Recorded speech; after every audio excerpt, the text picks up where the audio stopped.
1589년 10월 1일 선조 임금 앞으로 비밀 장계가 올라옵니다. 아래옵기 황공하오나 여립은 본디 권세를 함부로 휘둘러 기세를 떨치고자 하는 뜻이 있었는데 고향에 이르러 그 명성이 높아지자 야망을 품고 무리를 일으켜 오반을 꾀한 듯 하옵니다. 이런 당장 의금부 도사를 보내 오반을 꾀한 정여립 일당을 잡아들이도록 하라. 예, 분부대로 거행하겠사옵니다. 이제 정여립은 전주로 이제 내려가서 대동계라고 하는 것을 조직을 하고, 그래서 어떤 신분의 귀천이 없는, 양반과 쌍놈의 어떤 구별이 없는 이러한 어떤 논리를 내세우게 됩니다. 그러면서 이제 무예를 일으키고 학문을 일으키고, 그런 속에 이제 결국 이 시가 멸망을 하고 정시가 흥한다라고 하는 소위 정감록의 어떤 예언을 전국 방방곡곡으로 이제 그 유포를 하게 되는 것이고. 1589년 초 당시는 재난과 흉년으로 민심이 흉흉했는데요. 이런 틈을 타 정여립은 대동계를 조직하고 반란을 도모합니다. 우리의 대동계는 신분에 제약이 없는 모임입니다. 매월 15일에 모여서 발쏘기도 연마하고 강론도 펼치면서 그렇게 서로 신분 제약 없이 잘 지내보도록 합시다. 예. 이때 대동계에는 무사, 상인, 천민 등 함께하려는 자가 수백 명이나 됐다고 합니다. 그리고 얼마 후 정여립은 스님인 의연과 함께 모의해 옥판에 목자망, 정읍흥이란 글씨를 새기고 지리산 석굴에 숨겨둡니다. 이후 곳곳에서는 이상한 소문들이 나돌죠. 그 말 들었수? 계룡산 개태사터에 곧 후대에 정씨가 도읍할 곳이라는. 그뿐인가? 정팔룡은 신통방통한 사람으로 마땅히 왕이 되어 계룡산의 도읍을 정할 터인데 머지않아 군사를 일으킬 것이라는 말도 있는데, 아닌 게 아니라 이놈의 세상 확 뒤집어졌으면 좋겠구만. 그래도 이 양반이 정말?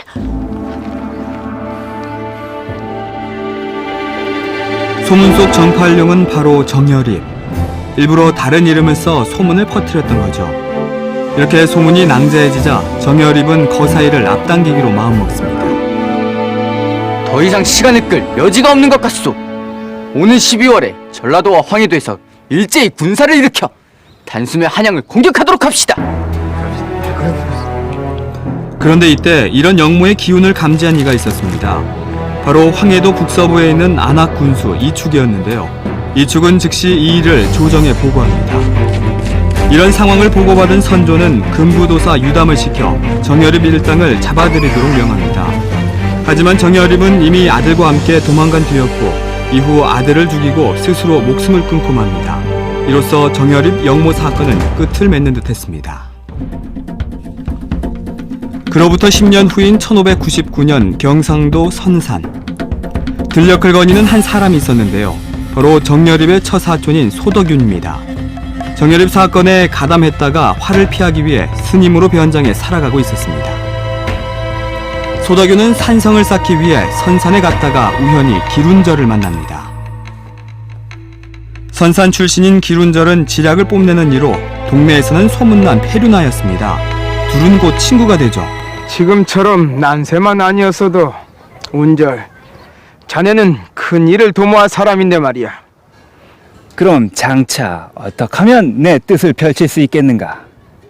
지난번 기축년에 나의 숙질인 여립 어른의 거사가 실패한 이유는 거사를 시행하고자 했던 곳이 사방으로 트인 곳이어서 기밀이 모두 세워버렸기 때문이야. 만약 바다 가운데 있는 섬으로 가서 거사를 도모한다면 그 거사는 반드시 성공할 것이라네. 오호, 그래서 내가 그대를 위해서 제주에 가서 몰래 일을 도모할 테니 만약 성공한다면 사람을 시켜 자네를 부를 것에 아마도 그곳은 사람들이 무디어서 이를 쉽게 도모할 수 있을 것이야. 옳거니. 그럼 이렇게 하면 어떻겠나? 자네가 말을 산다는 핑계로 제주로 들어가는 거지. 그 삭스네 넉넉히 됨새. 그리고 우선 거사지인 제주의 동정을 살펴보는 것이었어. 역시 자네의 지략은 아무도 못 쫓아간다니까.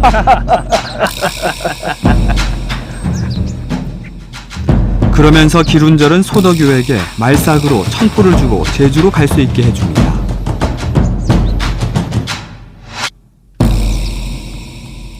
뭐 여러 가지 이제 재력도 있었고, 특히 그럼에도 불구하고 이 기룬절은 아버지가 서울에서 죽었지만 아버지 시신을 거두어서 이제 고향에 와서 이제 장사를 지내지도 않았고, 다음에 어머니도 제대로 돌보지 않아서 어머니가 이제 외적에게 이제 그 죽임을 당하는 일이 이제 일어나게 됩니다. 그러한 부모를 제대로 섬기지 않게 되면서 마을 사람들이 결국 기룬절이를 동네에서 이제 내쫓게 되는 것이죠. 그렇게 되면서 기룬절은 여러 가지 이제 그 뭐 정열입 사건이라든가 이런 데 이제 개입되기도 하고. 1599년 11월 기룬절의 도움으로 제주로 온 소덕유. 그는 풍수를 본다는 핑계로 제주 토호들의 집을 드나듭니다. 그리고 함께 역무를 꾀할 인물들을 모색하죠. 당시 제주는 성윤문 목사의 명에 따라 성 쌓기가 한창이었는데요. 아니, 이 싹싹 추운 엄동설안에 성을 쌓으랜 다 동원하면 우린 어렁죽으련 하는 거라 뭐라? 괜한 말이여. 또 군사 숫자가 부족하된 허영 굴공 버는 유생들 거정 다 군역허련 하는 시장이 어디셔? 경안에도 숙련의 재에 못 견디는디 이치로 백성들 못 살게 굴면 우리는 어떤 살아? 에이휴, 영언디 마랑 어디 돈 시상 살아시면 좋겨.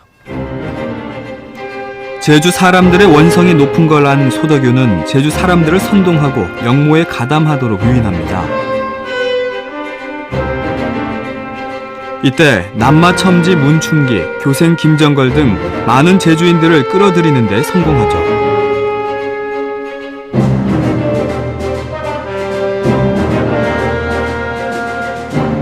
그리고 경산도 선사안에 사람을 보내 약속대로 기룬절을 제주로 불러들입니다.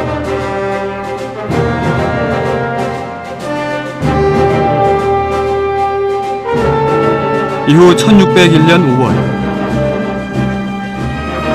소덕유는 기룬절 등과 함께 본격적인 거사 준비에 들어가는데요. 자, 그럼 본격적으로 거사를 논의해보세. 지금 제주의 민심은 이미 제주 목사와 나라를 등지고 있어. 저들을 부추긴다면 우리의 거사는 일사천리 계획대로 성공할 수 있을 것이오.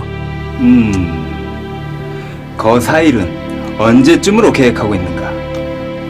오는 6월 6일로 계획하고 있네. 이날을 기해서 병사를 일으켜 제주 목사와 한양에서 온 관리들을 모조리 죽이고 군량미와 병기를 점거하는 거지. 그리고 거사에 쓸 말들을 모아 아침 일찍 바다를 건너 곧바로 한양으로 침범하는 걸세. 이 거사를 성공하기 위해선 만전을 기해야 할 것이네.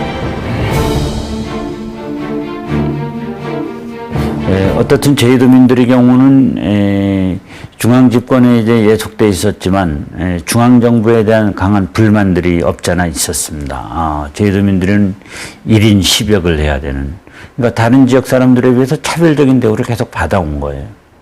이 1601년의 모변은 바로 그러한 제주도민들의 어떤 그 가슴에 웅크려 있었던 그런 생각과 다음에 그것을 이용한 소덕유 기룬절의 어떤 이것이 통합되면서 결국 일어났던 것 같습니다.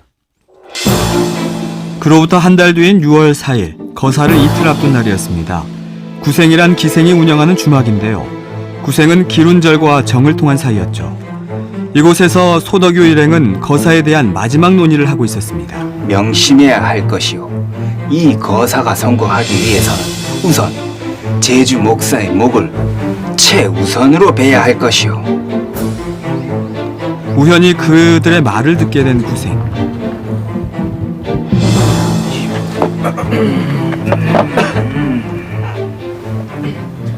무슨 일이시길래 이리도 긴 말씀들을 나누실까?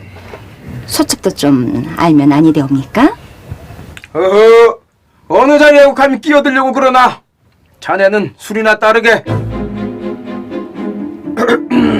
아니네. 오늘은 이만 이러들 나시게.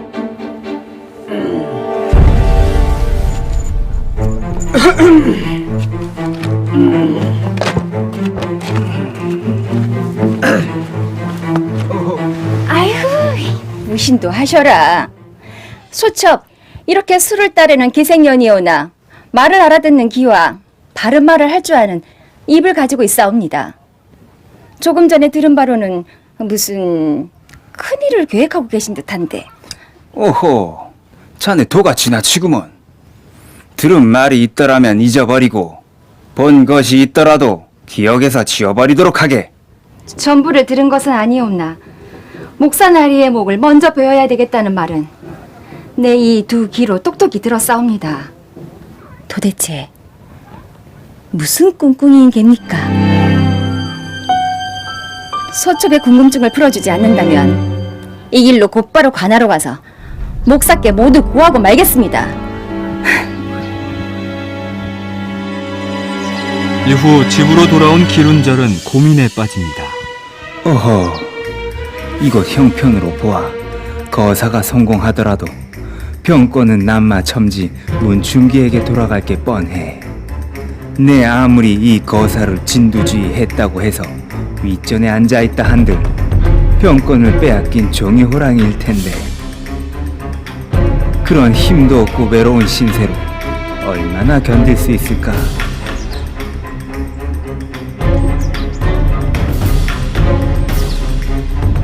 아무래도 안 되겠군. 내가 먼저 목사께 가서 이번 거사에 대해서 고변해야지. 그래서 이게 만일의 사태에 이게 이 들통이 나서 전모가 밝혀지게 되면 자기가 잡혀가서 이제 죽게 될 것이다라고 하는 생각을 했고, 또 다른 하나는 이 영모 사건이 성공한다 할지라도 그 대부분의 권력은 제주도의 출신인 문충기에게 돌아갈 것이다. 그러면 나는 이 외톨이 신세가 돼서 그래서 그런 어떤 이중적인 성격 또는 인식, 이것이 결국은 기룬절이 마음을 이제 움직이게 했던 것 같아요. 결국 기룬절은 그 길로 성윤문 제주 목사를 찾아가 소덕유와 함께 계획했던 거사의 전말을 모두 고하고맙니다. 아니, 어떻게 이런 일이? 여봐라! 당장 성문을 폐쇄하고 역적의 무리들을 모두 잡아들이게 해라! 이후 즉시 군사를 풀어 가가호 수색한 후 소덕유를 비롯한 18명의 가담자들을 모두 체포합니다. 뿐만 아니라 다른 지방에 머물고 있던 가담자들까지 체포해 한양으로 후송하죠. 그런데 문제는 영모의 주모자이자 보변자인 기룬절에 대한 것이었습니다. 문제는 이번 영모의 주모자인 기룬절에 대한 처벌입니다. 그를 벌하는 것은 마땅하오나 고변한 자가 죽임을 당했다는 것이 알려지면 이후 변이 생기더라도 그 누가 감히 고변을 하겠사옵니까? 그럼 이 일을 어찌하면 좋단 말이드냐? 이 일은 자수한 것과는 다릅니다. 고변할 때 배반할 마음이 있었으니 영모할 때 필시 고변할 뜻이 있었을 것이옵니다. 기룬절 역시 다른 죄인들과 똑같이 신문하고 죄상을 낱낱이 밝히도록 하라. 결국 기룬절 역시 주모자들과 함께 처형됩니다. 이로써 정여립에 이은 제2의 모반 역시 실패로 끝을 맺습니다. 정말 제주도 유림들의 약 30여 명이 뭐 신문을 다 받고, 그 중에 이제 제주시는 6명인가 이제 사형에 처해지게 됩니다만은, 그럼으로써 제주에 상당히 그 민심이 이제 흉흉할 수밖에 없는. 그래서 이제 결국 조정에서는 이 영모 사건의 어떤 진상, 그리고 제주도민들을 진정시키기 위해서 청음 김상헌을 결국 안핵사로 해서 파견하는 겁니다. 그래서 이제 청음 김상헌은 1601년 8월부터 그 이듬해 1월 말까지 제주도에 머물고 있으면서 여러 가지 그 제주도 민심을 바로잡기 위해서 이제 과거도 실시를 하고, 다음에 여러 가지 뭐 경로잔치도 열고, 그러면서 제주도의 어떤 민심을 이제 진정시키는데 노력을 하죠. 하마터면 모반의 섬 제주가 될 뻔했던 소덕유 기룬절 영모 사건. 이 일이 있은 후 제주도민들 사이에서는 권력이나 권위를 맹종하지 않고 저항하는 반골 의식이 싹트기 시작했고, 제주만의 독특한 섬의식이 생기는 계기가 됐습니다.